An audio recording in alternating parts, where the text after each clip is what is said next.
आज हम लोग एक शॉर्ट वीडियो के माध्यम से आपके सामने एक टॉपिक लेकर आए हैं। इस टॉपिक में हम लोग क्वेश्चन आंसर की फॉर्म में हम इसको डिस्कस करेंगे। तो देखिए, क्वेश्चन की अगर हम लोग बात करें तो क्वेश्चन आपके सामने है, स्क्रीन पर है कि क्या लिटरेसी रेट का वोटिंग पैटर्न के साथ कोई सीधा रिलेशन होता है, या हम इसको दूसरे शब्दों में भी कह सकते हैं कि क्या हम कह सकते हैं कि जो ज्यादा पढ़े लिखे लोग होते हैं, जो ज्यादा लिटरेसी वाले लोग होते हैं, उनकी जो पॉलिटिकल समझ होती है वो कंपैरिजन में जो कम पढ़े लिखे लोग होते हैं उनसे ज्यादा होती है। तो ये क्वेश्चन है। इसको अगर हम लोग बात करें तो देखिए, सामान्यतः हमारे समाज में प्रॉब्लम क्या है कि सामान्यतः हमारे समाज में जो कम पढ़े लिखे लोग हैं या जो अनपढ़ लोग हैं, उनको ये समझा जाता है कि ये लोग अपने वोट का महत्व नहीं समझते हैं।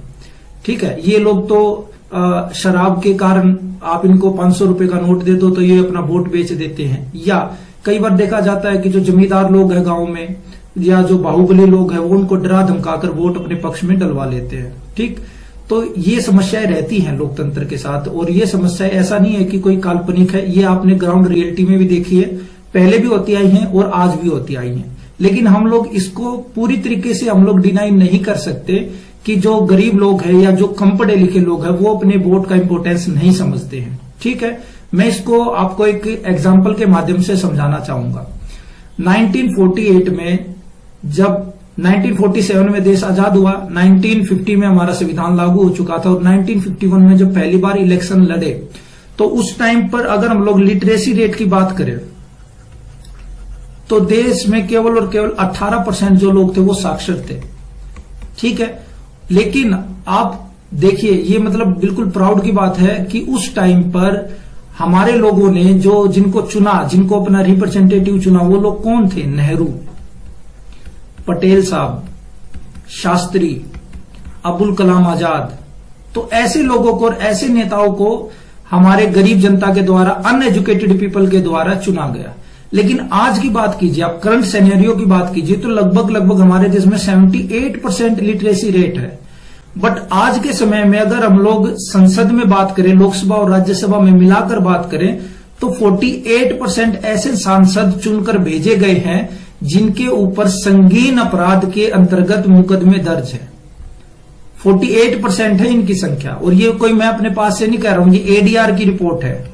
एक एजेंसी है, प्राइवेट एजेंसी है, जो हर साल सर्वे करती है, जिनको पता है कि 48% ऐसे सांसद है जिनके ऊपर संगीन अपराध के अंतर्गत धाराएं दर्ज है। तो हम लोग कैसे कह सकते हैं कि भाई लिटरेसी रेट का वोटिंग पैटर्न के साथ कोई डायरेक्ट रिलेशन होता है? क्योंकि अगर ऐसा होता तो आज तो लिटरेसी रेट इतनी ज्यादा है, उसके हिसाब से तो आज हमें केवल और केवल बिल्कुल जो पढ़े लिखे और साफ छवि के लोग हैं उन्हीं को ही हमें सांसद चुनना चाहिए था। बट ऐसा हो तो नहीं रहा है। सेकंड, मैं आपको एग्जांपल देता हूं।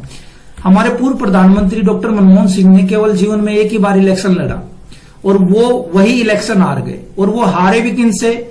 एक बीजेपी के नेता थे जो शायद मनमोहन सिंह जितने पढ़े लिखे नहीं थे, ना ही उन जितने कद्दावर नेता थे, लेकिन वो क्या था, मनमोहन सिंह उनसे फिर भी हार गए।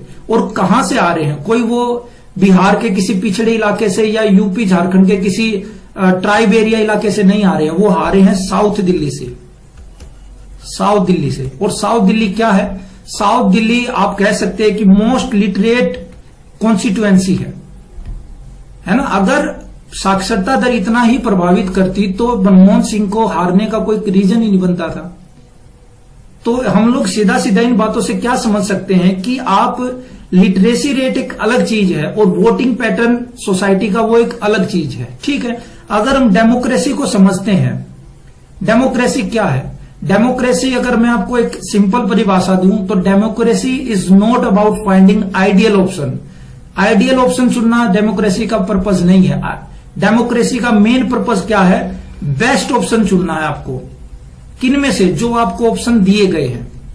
ठीक है, तो democracy is not about chosen ideal option, it's only about chosen best option which among the given option. ठीक है, जो दिए गए हैं उन्हीं में से आपको कोई बेस्ट चुनना है। तो डेमोक्रेसी की यही परिभाषा है। इसी को आप लोग समझ के देखते हैं तो आज हमें समझ में आता है कि मोदी जी लगातार इतने चुनाव कैसे जीत रहे हैं और मोदी जी इतने पॉपुलर क्यों हैं। क्योंकि वर्तमान समय में अगर हम लोग बात करें तो जितने भी चुनाव लड़ रहे हैं उन सब में से जनता को यह लगता है कि मोदी जी इन सब में से बेस्ट ऑप्शन है हमारे लिए। तो यही रीजन है कि जनता उनको इतना सपोर्ट कर रही है। आई होप इस शॉर्ट वीडियो के माध्यम से आपका ये जो कॉन्सेप्ट था ये इसमें कुछ हेल्प मिली होगी, आपका कुछ ना कुछ डाउट इसमें से क्लियर हुआ होगा। ऐसे ही वीडियो के साथ हमारे साथ जुड़े रहिए। मिलते हैं आप लोगों से नेक्स्ट वीडियो में, तब तक अपना ध्यान रखिए, खुश रहिए, पढ़ते रहिए। Thank you very much, have a nice day.